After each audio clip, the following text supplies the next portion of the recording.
Your education is not going to be enough, right? I think the lesson that I would have learned is, I bought into the dream, right? As I said, I was as a first generation college student, education is very, very important in my family.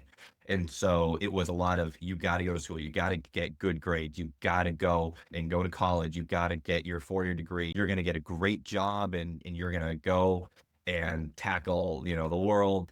And not to say it's not true, but it's not as simplistic as that. When I say, manage the expectations with that is when we look at, say, the hiring hierarchy of what it's like, a lot of times when a position opens, they're going to first look at the people in house, then they're going to go to your referrals, they're going to go then to the people who, maybe you've heard of and have a good reputation, but don't necessarily know.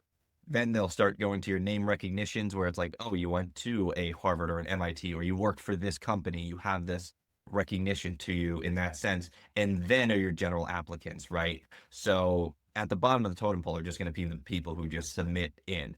You can't expect, just because you go in, you're gonna have to stick out. That's the biggest thing. You got to stick out. Whether it's calling them and saying, hey, I was just wondering where you're at in the application process, or getting advice from the hiring manager, the recruitment manager, being able to, if you have somebody there, get your referral or at least have some sort of recognition. Like, you're gonna have to stick out, right? Your education is not gonna be enough, right? Your experience is not gonna be enough. It's you as a person, your experience, and your education. What do you bring to the table in these three elements that are really gonna help Yeah. you forward?